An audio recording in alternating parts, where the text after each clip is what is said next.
folks are not here. If you are, you need to go back to the front registration desk, because if you don't, when you check in, we'll get you back in again very shortly. Mr. Lloyd Hines from the Petroleum Engineering Department of Texas Tech is next. Thank you. The natural gas is a familiar energy source that is clean, abundant, American, and ready right now.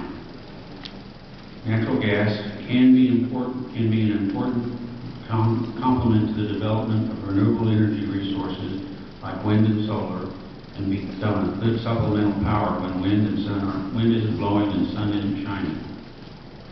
At Texas Tech, we're doing a continuing study, and we're looking at gas from all these new sources, the so-called coal bed methane, deep and shallow shales, and we're finding new ways to manage the recovery of this resource.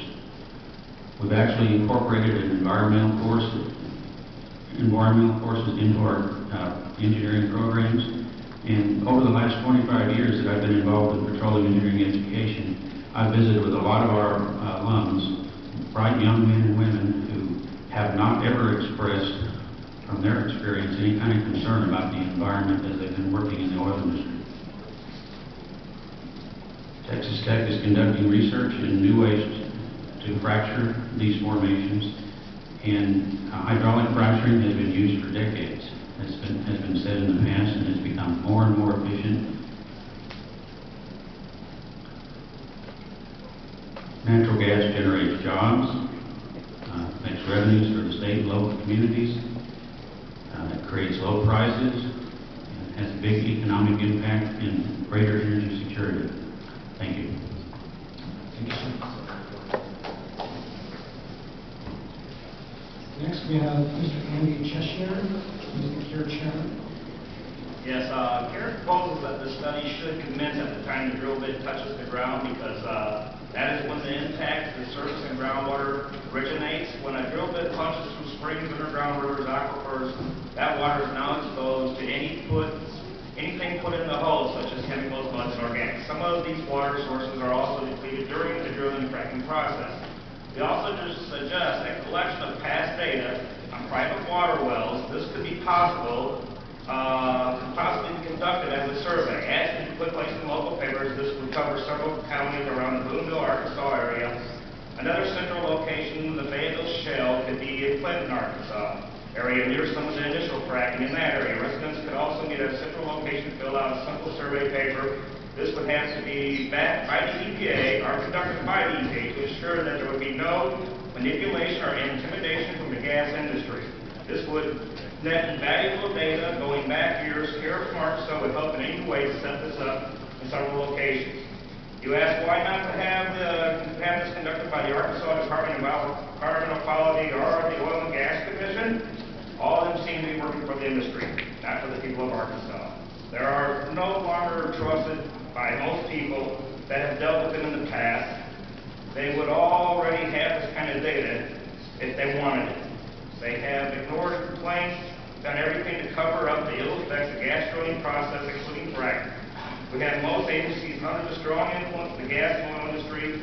In fact, when the ADEQ tried to implement and enforce PIT requirements with Stevens Production, XTO, Siegel joined in a lawsuit against Teresa Marks. In her role as director, What's your time, sir? shoot. We asked that you guys come to Arkansas and do your field test there. Arkansas is the #1 place to drill for natural gas, not only in this country, but in the world. We beat out third world countries. We are the #1 place to drill because we have no rules and regulations.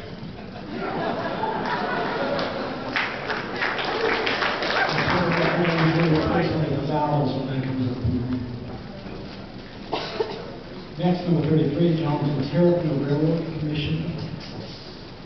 Thank you, and I am Jonathan Terrell, the Executive Director of the Railroad Commission of Texas. I'd like to thank the EPA Regional Administrator for hosting this forum and inviting us here. It is important that not only the reason why I'm here, but why the three elected officials that I report to, Chairman Carrillo, Commissioner Williams, and Commissioner Davis Jones, are also present here because of the importance of this. We're here to do several things. One, we'd like to try to get out in the limited time that we have some facts. The other is that we're here to listen also. The Railroad Commission bases its regulatory determinations on science and on fact. And the the science of the fact of regulatory oversight by the Commission is a framework. And that framework is comprehensive. It involves a significant amount of well construction and very specific requirements. It also involves dozens of railroad commission inspectors in the field reviewing the activities of these operators and ensuring that they are following commission regulations. I like to say that railroad commission regulations do not allow for the pollution of any surface or subsurface water. We take that responsibility very seriously.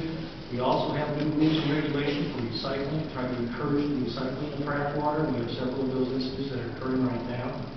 I noticed that there were a number of topics that you wanted to address as far as the scope. It seems like Congress issued the EPA mandate. We know EPA will follow that mandate. The Railroad Commission is happy to participate and cooperate with this unbiased scientific effort. It seems the professionals we have are renowned, and we look forward to working with them. Indeed, this afternoon, we already had some of our technical staff interacting with EPA staff because of the significant databases that we have available. But in the final analysis, over the 50 years that fracking has occurred in the state of Texas and the tens of thousands of wells that have been fracked, the Railroad Commission has not identified a single threat to public safety, drinking water, or contamination of groundwater as a result of fracking technologies. And with 1 second left, I'll stop. Thank you. All right. Next, number 34, Mr. Alex Mills from the Texas Alliance of Energy Producers. Thank you. And thank you for being here tonight.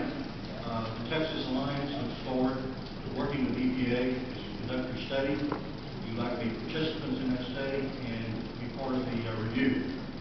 We think that the study should be limited to the study of contaminated groundwater from hydraulic fracking. Hydraulic fracking occurs thousands of feet below the freshwater zones.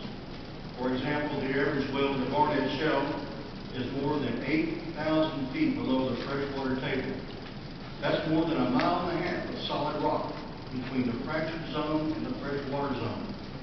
Put another way, you could stack the 5 tallest buildings in North America: the CN Tower in Toronto, the Sears Tower in Chicago, the Trump Tower in Chicago, the John Hancock Building in Chicago, and the Empire State Building all on top of each other, and still not reach 8,000 feet.